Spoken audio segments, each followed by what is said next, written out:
Hello friends, welcome to my channel. This is Shri classes. So friends, आज हम एक बहुत ही इम्पॉर्टेंट क्वेश्चन डिस्कस करने वाले हैं, mental health and explain it's characteristics.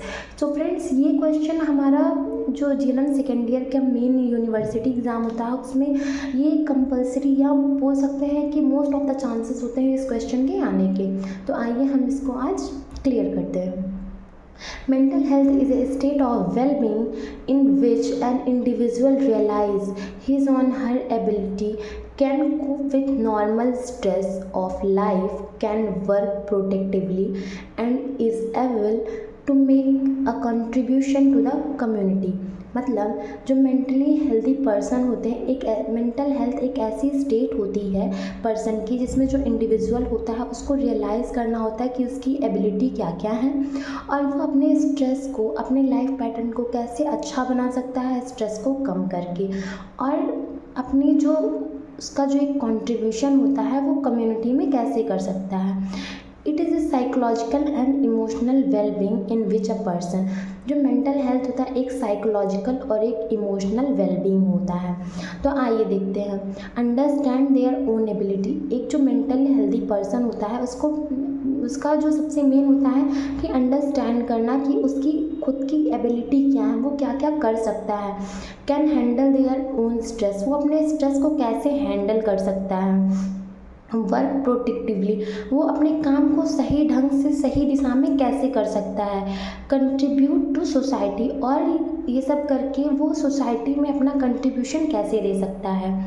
तो आइए देखते हैं concept of mental health. MH का मतलब मेंटल हेल्थ होता है। Mental health is not only absence of illness but also include. जो मेंटल हेल्थ होता है ये सिर्फ ये नहीं होता कि पर्सन को कोई बीमारी नहीं है तो वो मेंटली हेल्थी, बल्कि उसमें positive mental health, emotional mental health, ये सब भी प्रेजेंट होते हैं। तो आइए देखते हैं पॉजिटिव मेंटल हेल्थ क्या होता है। Feeling good. एक पर्सन जो होता है वो किसी भी चीज़ में पॉजिटिविटी ढूंढ ही लेता है, अच्छा वो फील करें और काम को अच्छे ढंग से वो करें। Emotional ability to express and manage their emotions. एक पर्सन को अपने इमोशंस को बहुत अच्छे तरीके से मैनेज करना आना चाहिए, और अगर उसको ऐसा नहीं कर सकता तो इसका मतलब होता है कि उसमें थोड़ी सी तो कमियां हैं कहीं ना कहीं। सो फ्रेंड्स, इसमें मैंने दो स्टेप्स देखे थे। तीसरा है हमारा सोशल वेलबींग। सोशल वेलबींग क्या करता है? Maintaining relationship to society. मतलब एक दूसरे से कैसे आप मिलते हो, अपना रिलेशनशिप कैसे मेंटेन करते हो। Psychological wellbeing. जब एक पर्सन साइकोलॉजिकली यानी कि मेंटली फिट होता है तो पर्सनल ग्रोथ, खुद की उसका जो पर्सनल खुद का जो ग्रोथ होता है। और सेल्फ एक्सेप्टेंस। सेल्फ एक्सेप्टेंस मतलब वो जैसे है, अच्छा है, बुरा है, उसके अंदर जो भी कमियां वो खुद ही एक्सेप्ट करता है बिना किसी के नेगोशिएशन के। सो कैरेक्टरिस्टिक्स ऑफ मेंटल हेल्थ। तो आइए इसमें हम पहला देखते हैं self awareness and self acceptance. जैसे मैंने आपको ऊपर बताया कि मेंटल हेल्थ का सबसे पहला कैरेक्टरिस्टिक्स यही होता है कि सेल्फ वो अवेयर रहे, कि ओरिएंटेड रहे कि इन्वायरमेंट में, घर में, हर जगह क्या चल रहा है उसको पता होना चाहिए। और दूसरा सेल्फ एक्सेप्टेंस, कि वो खुद को एक्सेप्ट करे एज इट इज़, जैसे कि वो है। Known own strength and weakness. उसको ये पता होनी चाहिए कि उसकी स्ट्रेंथ और वीकनेस क्या है। Except one self without guilt और शेम। और वो खुद को ऐसे एक्सेप्ट करे बिना किसी गिल्ट के और बिना किसी सेम के, जैसे कि वो है एक्चुअल में। Maintain self respect and dignity. वो सेल्फ रिस्पेक्ट को मेंटेन करे और डिग्निटी को भी। दूसरा देखते हैं रियलिस्टिक परसेप्शन ऑफ रियलिटी। मतलब कि वो रियलिस्टिक वास्तविकता से को परसीव करे कि रियलिटी में क्या है, बिना किसी सुपरस्टिशियस बिलीफ के या बिना किसी इमेजिनेशन के। See things as they are. चीज़ों को ऐसे देखे जैसे कि वो है, बिना किसी इमेजिनेशन के। नो फॉल्स बिलीफ और डिसओरिएंटेशन। किसी भी चीज़ को लेके कोई गलत बिलीफ या कोई गलत धारणा अपने मन में ना रखे। Can differentiate between imagination and reality. और उस पर्सन को आना चाहिए कि इमेजिनेशन क्या है और रियलिटी क्या है, दोनों को डिफ्रेंशिएट करना। उसके बाद हमारा तीसरा कैरेक्टरिस्टिक्स होता है इमोशनल मैच्योरिटी एंड स्टेबिलिटी। इसके अंदर क्या था, कंट्रोल इमोशन इफेक्टिवली। एक पर्सन को अपने इमोशंस को कंट्रोल करने अच्छे से आना चाहिए। Expresses feeling in A social acceptance way, feelings को एक्सेप्ट करो सोशली वे में। नॉट ओवरली एनेक्सियस, डिप्रेस्ड और एग्रेसिव, और पर्सन को ना तो बहुत ज़्यादा एंग्रीशियस यानी कि गुस्से वाला होना चाहिए, ना वो हमेशा डिप्रेशन में रहे, और ना ही वो बहुत ज़्यादा अग्रेसिव रहे किसी भी चीज़ को लेके कि नहीं आपने कोई चीज़ कह दी अब मैं इसको फटाफट कैसे करूँगा, मुझे ये चीज़ करनी है। किसी भी चीज़ को बहुत ज़्यादा अग्रेसिवनेस दिखाना ये नहीं चाहिए। जो हमारा चौथा कैरेक्टरिस्टिक्स है ability to cope with stress and frustration. एक पर्सन को अच्छे से आना चाहिए कि वो अपनी एबिलिटीज़ का यूज़ करके वो अपने स्ट्रेस और फ्रस्ट्रेशन को कैसे कोप अप यानी कि कैसे कम कर सकता है, लोगों से बात करके, रिलैक्सेशन टेक्निक्स का यूज़ करके, और रिकवरी क्विकली। और किसी भी सिचुएशन से या कोई भी अगर टेंशन है या कुछ भी है तो उसको रिकवर करना चाहिए क्विकली, मतलब बहुत ज़्यादा इधर उधर ज़्यादा डिप्रेस नहीं होना चाहिए। Autonomy means independency. जो मेंटली हेल्दी पर्सन होते हैं वो खुद ही सेल्फ डिपेंडेंट होने चाहिए, जिससे वो अपना डिसीज़न खुद ही ले सकें और दूसरों पे डिपेंडेंट ना रहें।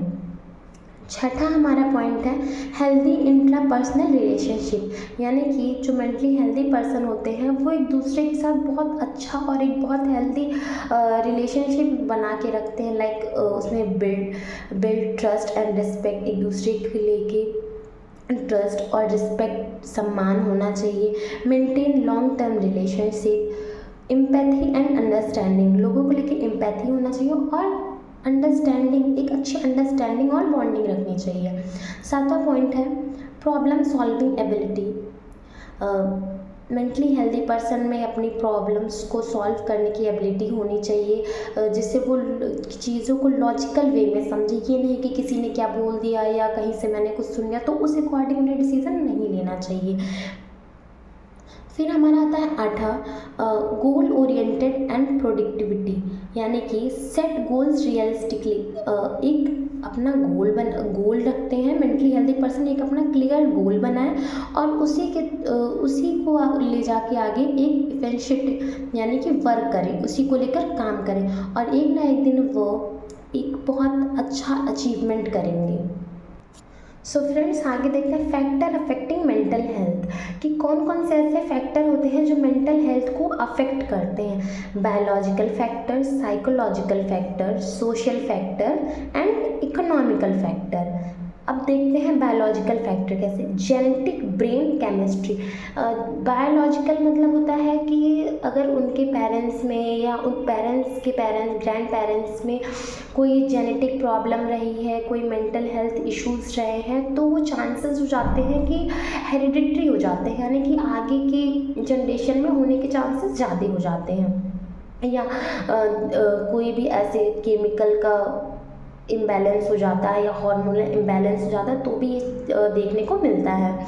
साइकोलॉजिकल फैक्टर मेनली आता है पर्सनैलिटी ट्रॉमा। इसमें देखने को मिलता है कभी कभी पर्सन बहुत ज़्यादा एक्सट्रोवर्ट होता है या इंट्रोवर्ट होता है, तो ये भी एक मेंटल हेल्थ को अफेक्ट करने वाला बहुत बड़ा फैक्टर बन जाता है।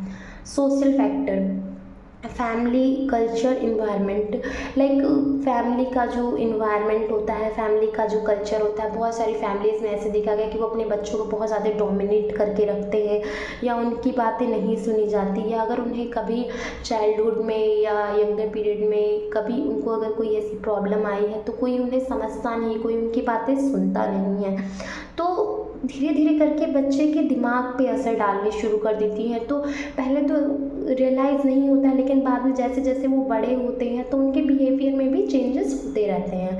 तो बाद में लोगों को लगता है बच्चा हमारा मेंटली इल है या कुछ ऐसा है, लेकिन जो मेंटल हेल्थ इफ़ेक्ट होता है ये बच्चे के बर्थ से ही स्टार्ट हो जाता है और ये बहुत ज़्यादा इफ़ेक्ट करता है फैमिली की इन्वायरमेंट पे, कल्चर पे, कि वो लोगों से कैसे बात करता है, लोग उससे कैसे बात करते हैं, बहुत ज़्यादा एब्यूजिंग वर्ड्स तो नहीं यूज़ करते हैं या बहुत सारी ऐसी चीज़ें। फिर आता है हमारा इकोनॉमिकल फैक्टर, पोवर्टी और अनएम्प्लॉयमेंट। पोवर्टी, अगर बहुत ज़्यादा गरीबी है तो भी मानसिक विकास बहुत अच्छे से बच्चे का नहीं हो पाता, या अगर बच्चा बड़ा हो गया है उसके पास कोई भी नौकरी नहीं है, वो अच्छी खासी पढ़ाई करने के बाद भी वो अनएम्प्लॉय है, तो फिर उसके दिमाग पे ये असर डालने लगता है कि मैंने इतनी पढ़ाई की, सब वेस्ट है, मैंने इतना पैसा वेस्ट किया, पर आज मैं भी बेरोज़गार घूम रहा हूँ। तो ये बहुत बड़ा कारण बन जाता है।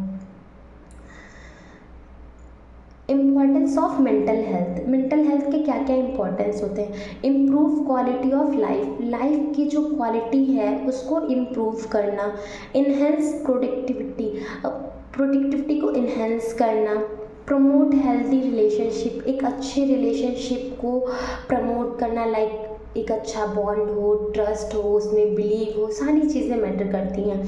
Prevent mental disorder, mental disorder को प्रिवेंट करना, कि अगर कोई भी हमें ऐसे साइन एंड सिम्टम्स दिखाई देते हैं तो उसको इग्नोर करने के बजाय आप डॉक्टर से सजेशन लें, आप डॉक्टर के गाइडेंस में जाएं।